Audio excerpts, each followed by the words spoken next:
백제서동이 절세 미녀로 알려진 신화의 선화공주를 사모해 아이들에게 일부러 부르게 했던 노래 서동요.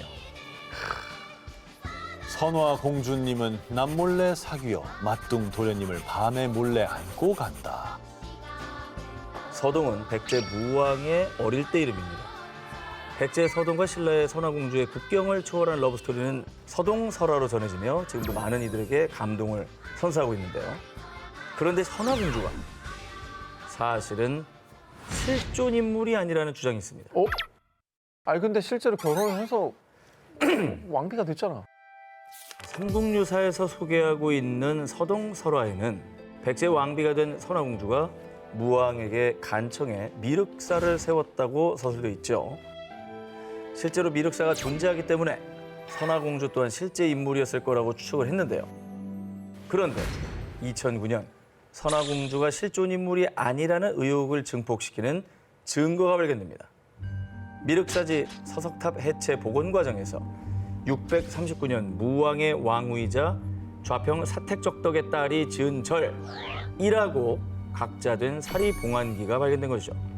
그러니까 미륵사를 세운 사람이 우리가 알고 있던 신라의 선화공주가 아닌 백제 토착 귀족이었던 좌평 사택적덕의 딸이라는 내용이었습니다. 그러면 이 존재 자체를 허구라고 단정을 해야 되는 건지 아니면 뭐 왕비가 여럿이 있었다든지 이런 여러 가지 생각을 할 수 있다는 거죠. 게다가 선화공주에 대한 기록이 삼국유사에는 남아있지만 정사로 통하는 삼국사기엔 전무합니다. 그것도 좀 이상하지 않나요? 그렇죠. 실제 선화공주는 신라 왕의 딸이 아니라 그보다 신분이 낮은 신라 귀족 또는 익산 지역 호족의 딸일 가능성이 있으며 신분과 국적 세탁을 위해 설화의 극적 요소가 강조됐을 것이라는 주장이 제기되기도 했는데요. 저는 저 얘기들을 봤었어요. 그래서 신라의 지방 변방에 있는 귀족의 딸일 것이다. 왕이 아니라. 네네네. 근데 어쨌든 움직일 수 없는 증거들이 이렇게 나왔는데 우리가 알던 거랑 다르잖아요. 그러니까 이게 진실이 뭐냐는 걸 계속해서 우리 따질 수밖에 없다는 거죠. 그렇죠. 그런데 지난 2018년 익산 쌍릉의 대왕릉에서 무왕의 것으로 추정되는 유골과 함께 부장품으로 신라 토기가 발견. 바로 옆 소왕릉의 주인이 선화공주 아니냐며 그녀의 실존 여부가 또다시 주목을 받았습니다. 하지만 소왕릉은 도굴당한 상태라 명확한 단서를 찾지 못했고요. 여전히 선화공주의 존재는 수많은 논란과 쟁점을 남기며 미스테리로 남아있습니다. 근데 신라의 것이 나왔다고 해서 무조건 신라 사람이라고 하기도 좀 애매하고 저때 교류가 있었으니까 내가 즐겨 사용했던 것들을 같이 묻었을 수도 있고. 허구의 인물이라면 왜 저런 허구를 그래도 왕이 언급되는 스토리까지 만들 수 있다는 건 사실 왕이 용인하지 않는 한 있을 수 없는 일이거든요. 그렇죠. 이 무왕의 애틋한 사랑 이야기 속 선화공주. 과연 그녀는 누굴까요? 정말 누군가 만들어낸 상상 속 인물인 걸까요?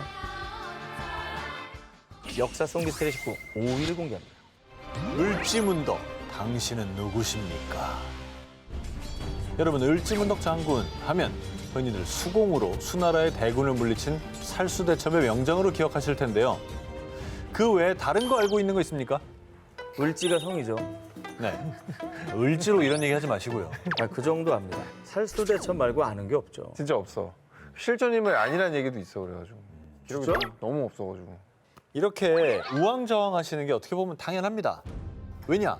을지문덕 장군이 언제, 어디서 태어나서 어떻게 자랐고 또 언제 어떻게 죽었고 심지어 을지문덕의 이름은 맞는지 관직명인지 미스터리 그 자체 기록에 남아있지 않기 때문입니다. 그렇군요. 오로지 살수대첩에 대한 기록만이 후대에 작성된 삼국사기 열전의 을지문덕전과 1931년부터 연재된 심채호 선생의 조선상고사에 자세히 등장할 뿐입니다. 삼국사기에 따르면 을지문덕은 그 계보가 상세하지 않다로 미스터리하게 시작합니다. 612년 고구려 영양왕 23년 수나라는 당시 100만 대군을 이끌고 평양성으로 쳐들어왔습니다. 하지만 을지문덕은 거짓 항복 작전을 반복하며 수나라 군사들을 지치게 만들었고요. 수나라 장군 우중문에게 보낸 시 여수장 우중문 시까지 기록돼 있습니다.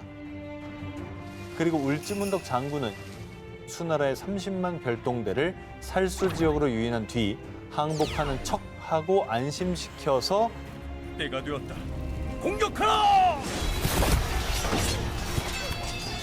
수나라 대군을 물리쳤는데요.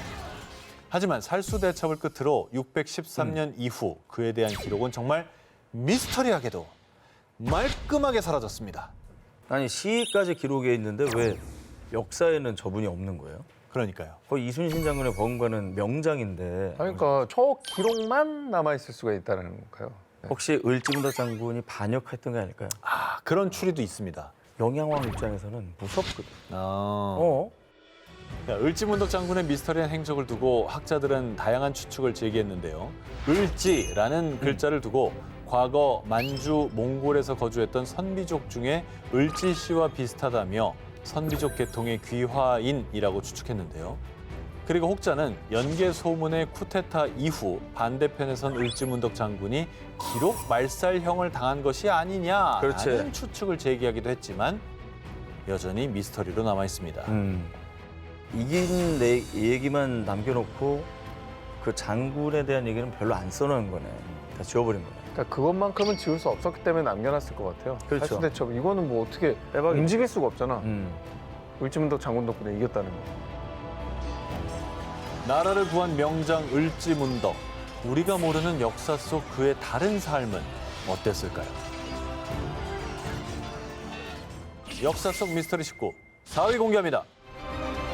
모모 부대가 실존했다. 조선 최대 전쟁. 임진왜란 당시 왜적들은 혼비백산 도망치게 만든 막강 특수부대가 있었다고 하는데요. 1599년 왜군이 철수하면서 명나라 14만 대군이 본국으로 귀환하는 장면을 그린 천조장사 전별도입니다. 그림 중 의아한 모습이 눈에 띄지 않으신가요? 뭐야? 사람이에요? 저게 뭐예요? 늑대야?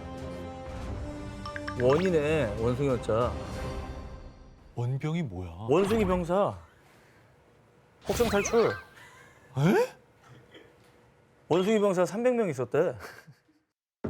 그림 속의 깃발을 보시면 원병 300이라고 적혀 있죠. 이게 바로 300명의 원숭이 병사를 뜻한다고 합니다.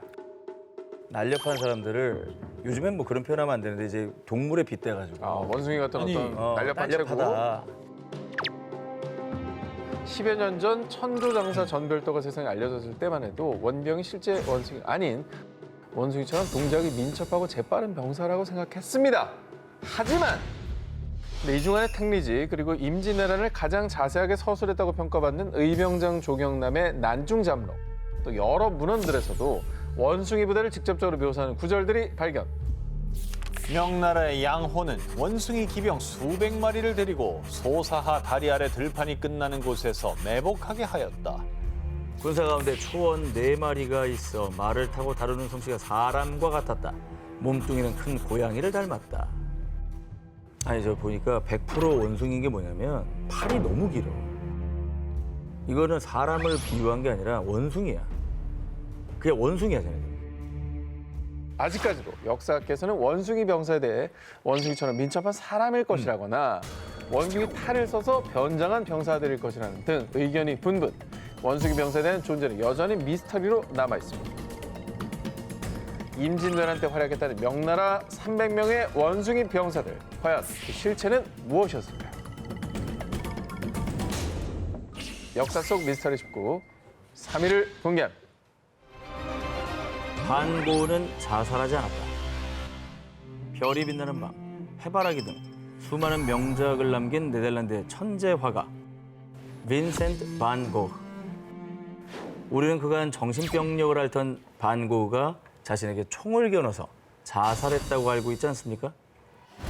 1890년 7월 27일 프랑스의 한 농촌 보리밭에서 들린 총성. 그런데 그 총은 과연 반 고흐가 스스로를 저격한 게 맞을까요? 어쩌면 타살일지도 모른다면요? 아니 근데 뭐 반고우가 권총으로 자살했다는 건 너무 유명한 얘기 아니에요? 그렇죠. 뭐 아닐 수가 있다는 거예요 이게? 자, 지금부터 반 고흐 죽음의 미스터리를 파헤쳐 보겠습니다. 고흐 죽음이 미스터리한 첫 번째 이유, 목격자가 없다. 분명히 총성은 엄청난 괴음을 내는데 당시 목격자가 단 한 명도 없다는 게 수상하지 않나요? 또한 당시 증언에 따르면 고흐는 자신의 왼쪽 가슴을 쏜 뒤 여관으로 다시 돌아가 약 30시간 동안 고통을 겪은 끝에 사망했다고 알려져 있는데요. 굳이 죽기로 결심을 했다면 힘겹게 다시 여관으로 돌아가야 될 이유가 있었을까요? 그래. 더군다나 고우가 자신에게 쐈다고 추정되는 그 총. 마치 누군가 가져가기라도 한 듯 감쪽같이 사라졌다가요. 고우 사후 75년 뒤늦게 한 들판에서 녹슨 채 발견됐습니다. 우와.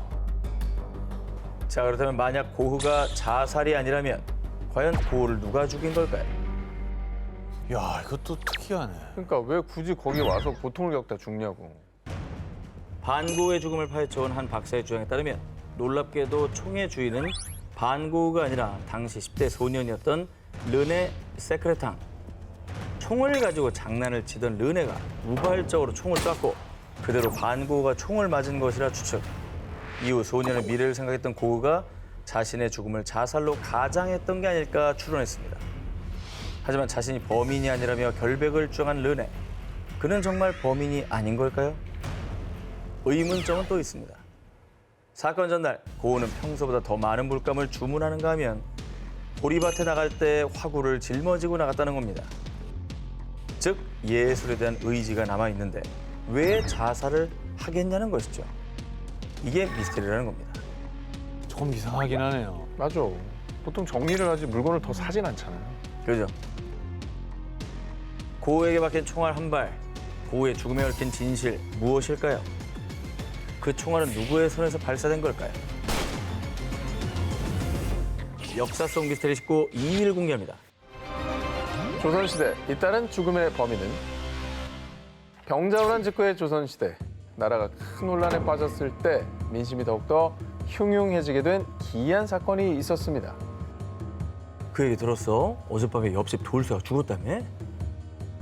아유, 끔찍해라. 아니 대체 몇 명째 죽어나가는 거야? 사람들의 잇따른 죽음의 범인으로 지목된 이는 다름 아닌 귀신이었습니다. 의병장 조경남이 기록한 난중잠록에 따르면요. 인조 15년 7월 한양에 요귀의 변이 있어 밤마다 인가에 소리를 내며 출입하며 사람들이 가위에 눌려 죽는 일이 많았다. 회회 하는 소리를 낸다는 일명 회회 귀신이 출몰. 이는 난리에 죽은 원통한 귀신들로 주로 비 오는 밤에 나타나 사람들을 가위에 눌리게 죽인다는 소문이 돌았고요. 한양에 이어 삼남 지방까지 그 피해가 확산. 조선 각지에서 사람들을 죽이는 회외 귀신에 대한 공포가 급속도로 퍼져나갔습니다. 야, 이거 뭐 그냥 소문으로 끝난 게 아니라 실제로 가위에 눌려 죽은 사람이 있다니까. 근데 정말 귀신의 소행인가? 그건 말이 안 되잖아요, 근데. 회외 귀신을 단순 괴담으로 치부할 수 없는 게 사람들이 연쇄 사망. 혹시 누군가가 자신의 살인을 회외 귀신 괴담으로 포장해 실체를 감췄던 건 아닐까 하는 의혹이 드는데요. 이에 민심이 소란스러워지자 실제 조정에서도 이 귀신의 정체를 알아내려고 의금부가 조사에 착수. 위령제를 지내는 등 조치를 취했지만 사람들의 공포심은 쉽사리 사그라들지 않았고요. 이에 한간에서는 회회의 귀신 괴담은 조정에 불만 있는 세력들일 겁니다. 전쟁으로 가족을 잃거나 포로로 잡혀갔다가 도망쳐온 사람들이 나라 망하라고 괴담을 유포한 거죠. 라고 주장하기도 했습니다. 하긴 뭐 지금처럼 무슨 과학 수사나 뭐 CCTV나 이런 게 발달하기 전에 뭐 검시관은 있었겠지만 뭐 얼마나 정확했겠어요. 그죠? 네. 그러니까 이게 미스터리가 많이 있었을 것 같아요. 사람들이 잇따라 죽어나갔던 공포의 회외 귀신 소동. 그 괴담의 이면에는 귀신을 앞세워 자신의 죄를 감추려했던 악한 살인자들이 있었던 건 아닐까요?